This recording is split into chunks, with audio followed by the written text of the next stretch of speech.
who knows? The cherubs, the guardians of God's light and wisdom, and multiple faces and wings. They're the cute ones. The second triad, the governors. These middle tier angels look after the universe and make sure God's plans run smoothly. Dominions, lords who give orders to lower angels and rule over space and planets. Those are called dominion angels. Virtues, spirits that control the seasons, stars, and natural miracles. Well, this is the second triad, okay, the so-called governors. And the powers, warrior angels who keep order and fight evil forces. But that is the second triad. Now, just remember, everybody, as I read this note, read this side. Okay, the powers, warrior angels who keep order and fight evil forces. Who would have to say those were archangels? Who would think that would be the archangels? It's what we've been taught all our life, that the archangels fight evil forces. Let me continue reading, everybody. The third triad are the principalities, the guardians who watch over countries, cities, and human leaders. Kevin says, "Oh, faceless but with golden light and face, white robe, who are they?" I believe those were, my friend, the powers, the warrior angels. I believe that. Now, right after the principalities, who were the guardians who watch over countries, cities, and human leaders. Exactly, Heidi. I'm going to read it. Heidi says, side thoughts, so much of what we were taught were lies. Yes, ma'am. Yes, they were. They were all lies. All lies. 100% lies. Now comes the archangels. Now they're all the way down there. They're like number 8 on this tier here. They're number 8. Special leaders and messengers of great news. Horseshit. Excuse me. No, special leaders, yeah, they're leaders. And they do message. My number 1 archangel is Uriel. That's the one that goes with me when I go fight, bad spirits. Then you got Michael. Someone's perception of their truth. So is it a lie? It's a lie because we were lied to. Think about it. It's their perception, and everybody has a good perception. But the more I read, whoever had that very first perception, Mish, honestly, they needed to look different, I do believe. See, to me, everybody, today's the 21st century. We're in the 21st century. We're not dumb. We're not dumb.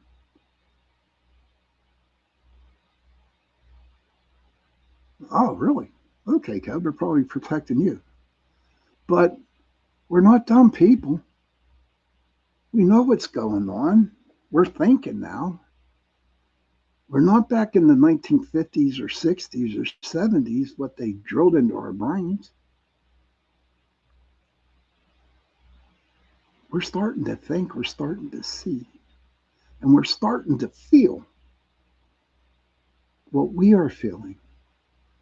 Now, I believe that everybody has their own point of view, and I totally agree with that.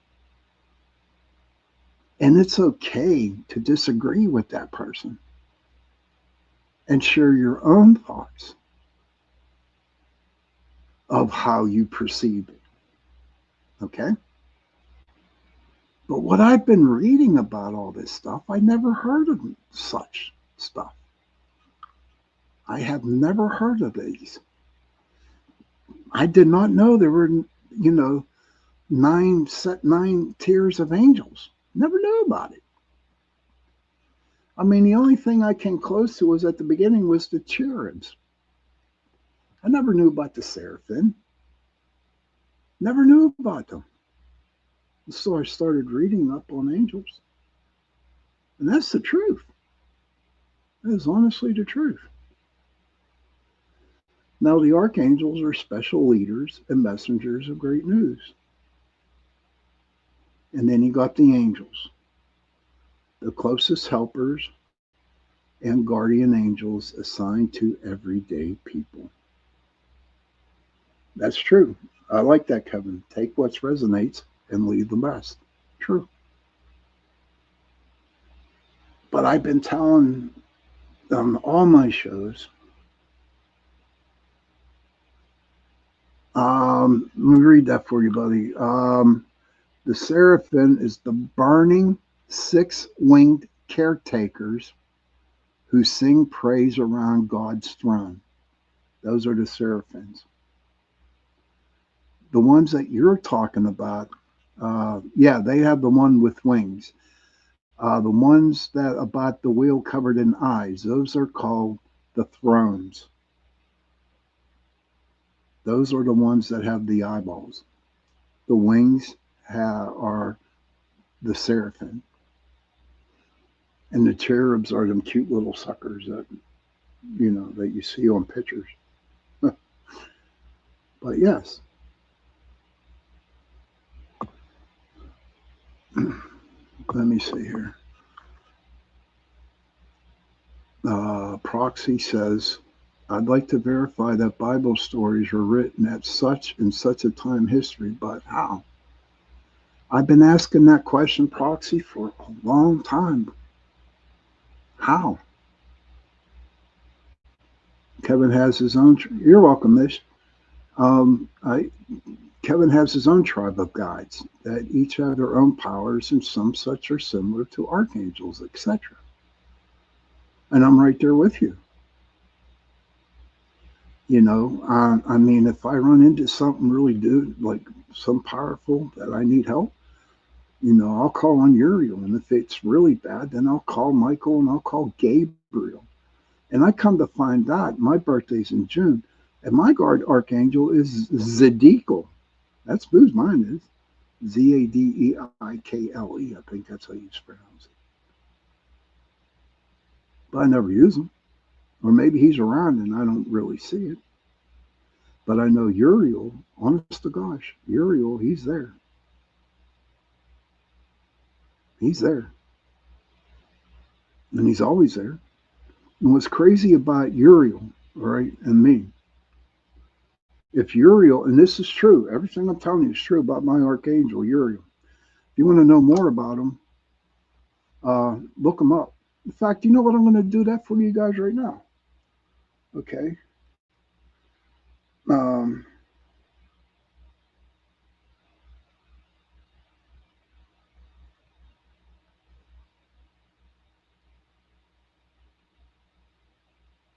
Let's see what he says. Okay, this is my archangel, Uriel. Archangel Uriel is a prominent angelic figure whose name means God is my light, or fire of God. Though not mentioned in the standard canonical scriptures of major modern religions, Uriel appears frequently in Jewish rabbinic tradition, apocryphal texts, and specific Christian branches. Rules and attributes. He's the angel of wisdom, widely regarded as an intellect and spiritual guide who assists with problem solving, studying, and understanding deep mystery. Please, that would be beautiful, Mish. I'd appreciate that. Thank you.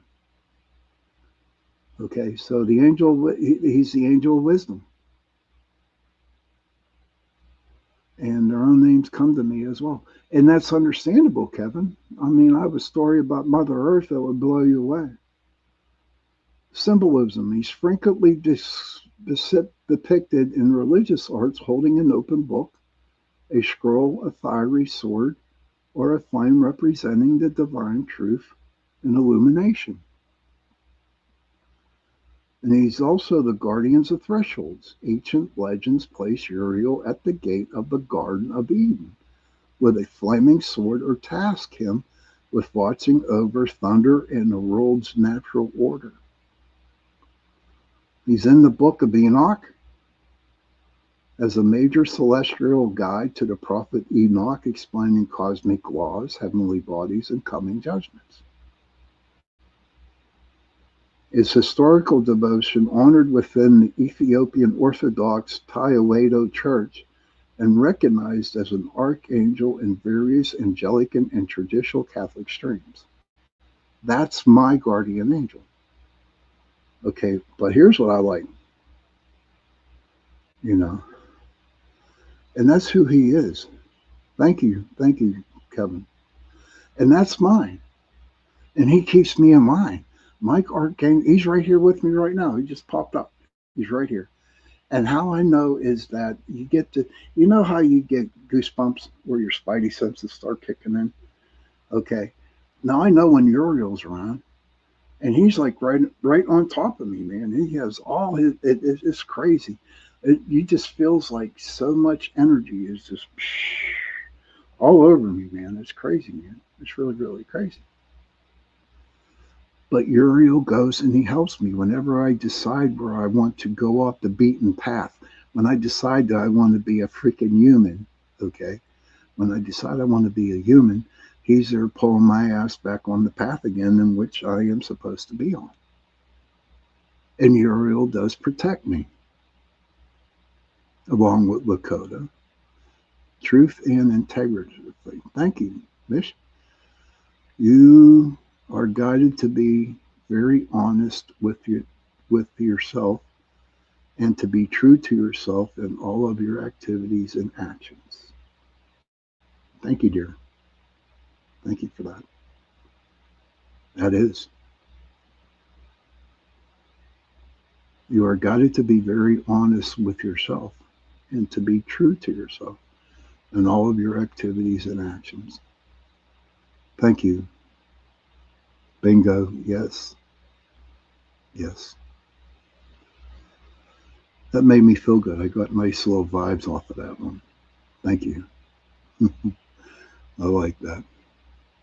But we're getting close. Okay, it is 9:52 p.m. and we'll talk a little bit more about this whole situation tonight. I think it was, do you ever get the Megatron and Enoch? I think it is interesting and a cool story. Also not sure what to think of it or if I should even think about it. Proxy, think about it, dude. Think about it. You know, I haven't read the book of Enoch yet, but I'm definitely going to read it and I'm definitely going to watch the movie. So he says, I don't know why I was drawn to go and get my angel cards. I appreciate that you did. Wow. Yeah. Stuff, you know, that's why whenever I pull an animal card, you know, that it's crazy. And that's the beauty of beautiful energies. That is what you call the beauty of beauty spirits or spirits who care and love you. Yes, oh, I'm glad to hear that, Heidi. Yeah, nobody was smiling today, but it was a good show tonight. I really enjoyed it. I think a lot was answered, not answered, but I was able to talk about how I feel about the situations, and I'm glad everybody had an open mind with it. And I think that maybe we can do another show down the road on it again. But you know what? I really want to get into the book of Enoch. Okay, I really do. And maybe I can find somebody who's a scholar on the book of Enoch and, you know, try to help me understand what it's all about. Cindy says, yes, definitely read the book of Enoch and watch the movie. Okay. Um, that I definitely will try to do that, buddy. But we got a couple minutes left, so yes, I'm going to pull the cards. I'll pull a couple cards, and then what I'd like everybody to do, okay, is to write them down and Google them and see if the cards are related to you. Okay. This says, you pull the card for the room, surrender and release. Yeah. Okay. You pulled the card for the room, surrender and release. You too, Proxy. Have a great night tonight. Okay. So I'm dealing the cards and I'm shuffling them. Right. Okay. And the first card I pull is the dog. Is the dog. And that's loyalty. And and that's what my guest said a couple Sundays ago, that I got dog energy. You know, we're all one pack here in my show. That this dog card is for everybody in our thing. This says, let go and allow God and the angels to help you. Everything that you release will either be replaced by something better or he will be returned to you healed. Thank you, Miss. But the dog card is for everybody in this room because we are all loyal to each other. We are all loyal to us, and which I think is great. Second card, oh wow, check this out, ladies and gentlemen. I picked the deer. You got the dog for loyalty. You got the deer for you're welcome, this. You got the deer for just gentleness. The deer is gentle, loyalty, gentleness. And the third card, oh my gosh, check it out, everybody. The eagle, 3 cards. The dog was yes. The first dog was the first card was the dog. And the second was the deer. Yes, Joe Montaldo tells me that all the time. And the second card was the deer. And the last card was the eagle. And the eagle flies up and it's like, he brings messages back from God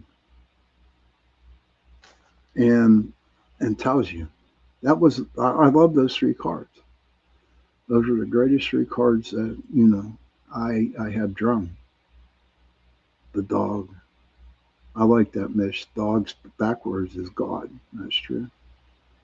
Cindy says, yes, definitely our group. It is, Cindy. Absolutely.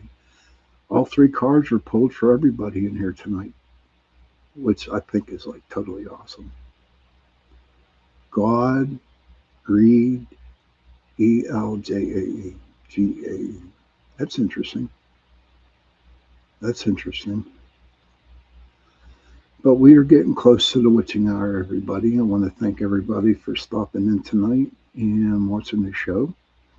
Don't forget, I have a Tuesday night show coming up this Tuesday. I don't know what the topic is going to be. Yeah. Oh gosh. Oh my, Audrey and Cassius dropped a box of poppets. The snappers for the 4th. That's cool. So it's Tuesday. I don't know what I'm going to talk about, but eventually it will pop into my brain. But again, I want to thank everybody for tuning in tonight and watching the show. I think it was a good talk. It helped me get stuff off my mind, got off my chest. And so, children, if you can, please go to your parents, give them a hug, and tell them that you love them.